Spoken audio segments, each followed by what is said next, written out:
que podemos encontrar en tracto respiratorio, en el sentido que tiene esa misma estirpe neuroendocrina y que puede generar los síndromes carcinoides. Aunque en el caso del apéndice secal, estos tumores que suelen encontrarse hacia la punta del apéndice suelen causar manifestaciones clínicas como de una apendicitis, y que al operar al paciente encontramos como hallazgo incidental ese tumor neuroendocrino en la punta del apéndice. Generalmente son masas que no son muy grandes y la diseminación a distancia es inusual, igual que la metástasis a ganglios linfáticos. Entonces, generalmente el hallazgo es incidental en el contexto de un cuadro clínico de apendicitis aguda. Pero también existen algunos tumores del apéndice que son tumores de tipo mucinoso, lo que sepa que se ve algo oscuro, pero este material que tenemos acá y este aspecto de epitelio mucinoso, que si bien es cierto que el epitelio del apéndice es similar, no es el mismo tipo de epitelio que el tracto de colon, esa disposición como festoneada, ¿sí?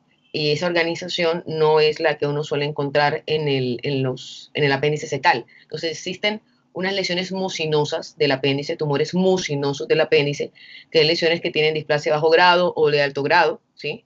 Y tenemos también los anteriormente llamados histadenocarcinomas mucinosos del apéndice, ¿sí? Que son tumores mucinosos con displasias de alto grado. Las complicaciones con este tipo de tumores es que, bueno, si se detectan tempranamente, porque generen un cuadro de apendicitis aguda, se va a encontrar el clínico con una lesión que llama de manera genérica mucocele, que es básicamente un apéndice secal que se observa dilatado, lleno de material mucinoso, con un aspecto similar en el epitelio como el que estamos observando acá en la imagen.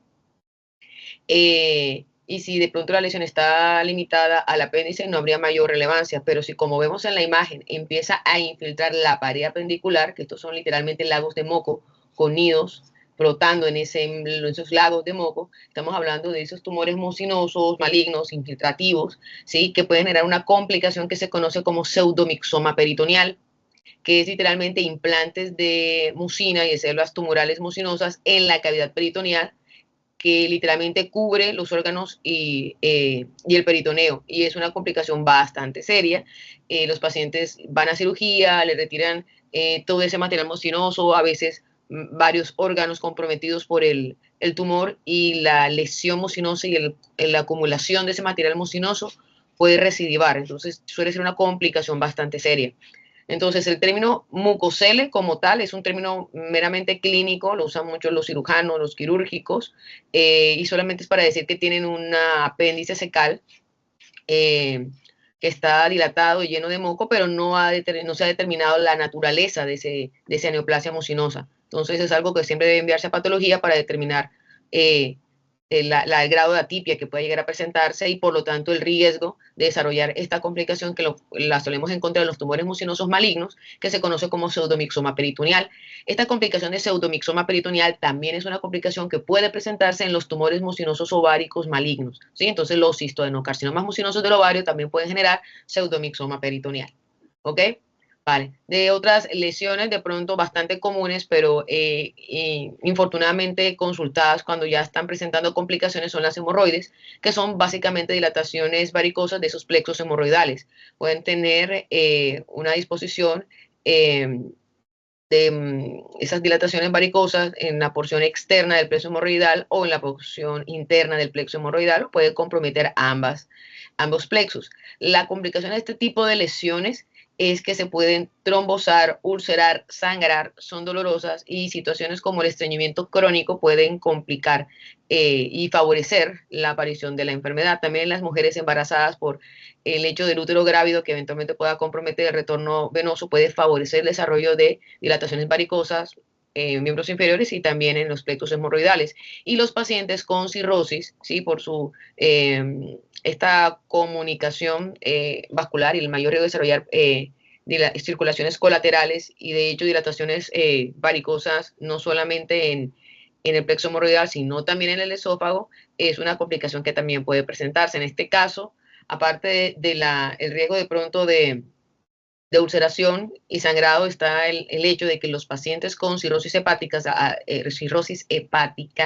además de tener esta situación de las circulaciones colaterales, ellos pueden tener alteraciones de la coagulación, mayor riesgo de sangrado, precisamente por su situación de insuficiencia hepática e hipertensión portal asociada. Entonces, también presentan un riesgo importante de sangrado, ¿sí?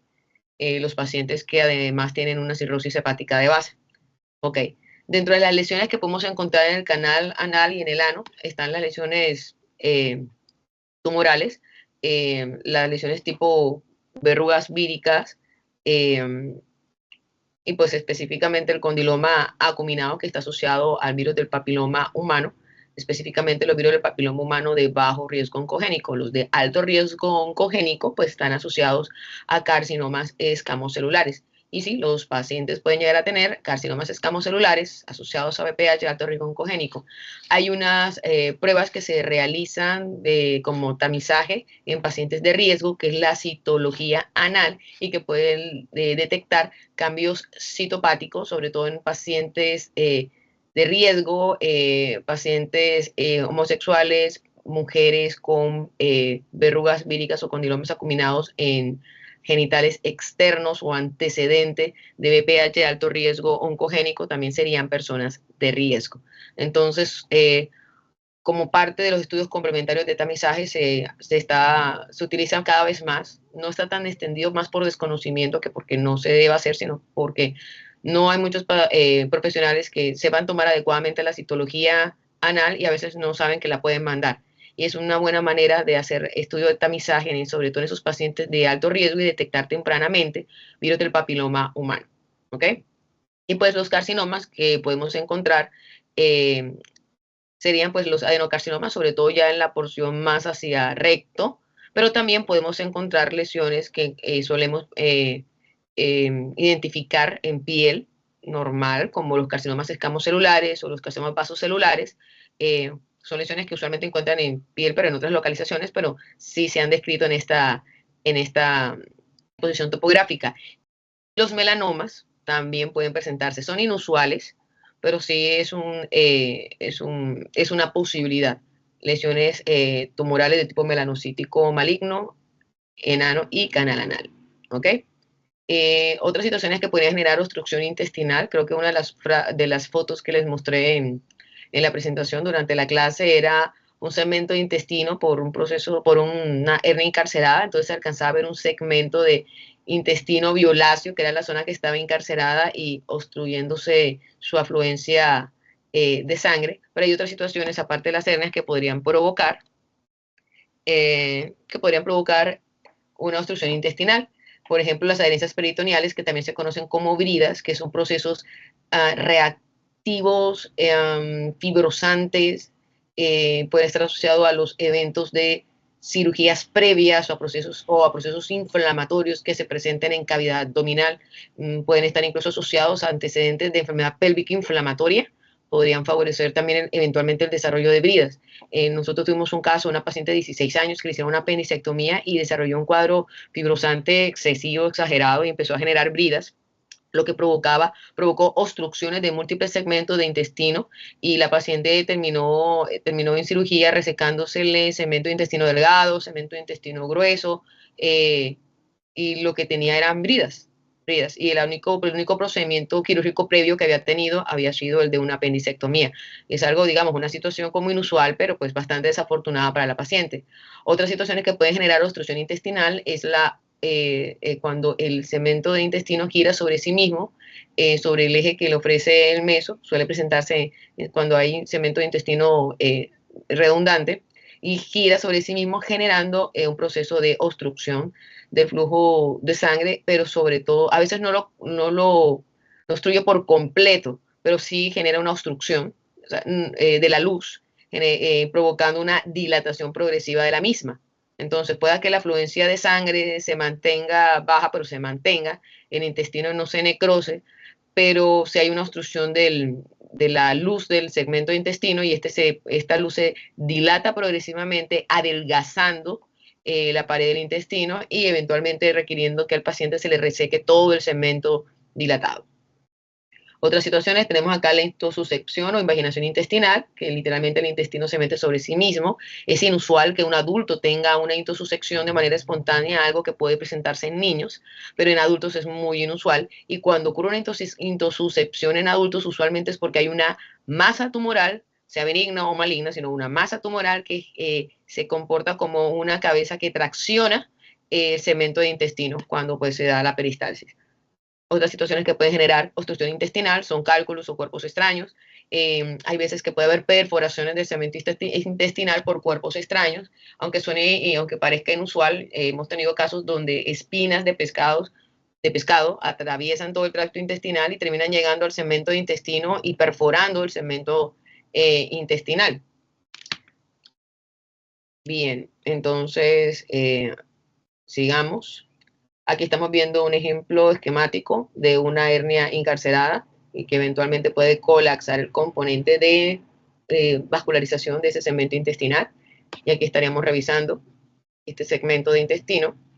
Este fue el segmento que se encarceró. Es como si este segmento que está aquí, atravesando el defecto, sería este segmento que estamos observando acá. Estas son las bridas. Esto es una visión laparoscópica. Entonces, las bridas pueden causar esto que estamos observando en los esquemas, incluso puede generar tracción de los segmentos de intestino, generando una obstrucción, provocando una obstrucción de la luz y de la afluencia de sangre. Esto le llaman como cañón de escopeta, doble cañón de escopeta, por esta situación de que el segmento de intestino se dobla sobre sí mismo, genera la obstrucción y el aspecto es como si fuera eso, como una escopeta, así como en las películas de doble cañón. Y acá estamos observando cómo las adherencias pueden literalmente colapsar por completo la luz y obviamente el flujo de sangre. Esta es la visión laparoscópica de las adherencias. Si recuerdan de pronto lo que yo le mencioné con la paciente de la chica de 16 años que había tenido el antecedente de la apendicectomía, ella se complicó con esta formación de adherencias, de bridas, que son pues procesos fibrosantes. Bien. Bien, aquí estamos viendo las bridas. Aquí está en esta cirugía laparoscópica, cómo están disecando y cortando las bridas. Pero literalmente genera pega, cemento de intestino y otros órganos abdominales entre sí, generando un montón de complicaciones. Por eso es que a los cirujanos, cuando un paciente tiene antecedentes, cirugías previas, se saben que la cirugía puede complicarse por la presencia de bridas y pues por la alteración de la anatomía, pues precisamente por ese proceso de inflamación y eventual reparación. Y este es el ejemplo de un vólvulo, ¿sí? Llegan a tener todos esos grandes tamaños, ¿sí? Porque es un proceso como de obstrucción de la luz, de pronto no colapsa por completo el proceso de la vasculatura, continúa viable el intestino, pero sigue dándose ese proceso de obstrucción de la luz, dilatación progresiva y llegan a tener estos grandes tamaños. Igual tienen que resecar por completo el segmento de intestino que sufrió el vólvulo y la dilatación y hacer la anastomosis terminal. Bien, entonces vamos a hablar de la enfermedad inflamatoria intestinal o enfermedad, la enfermedad inflamatoria intestinal tiene dos entidades, la enfermedad de Crohn y la colitis ulcerativa, ¿sí?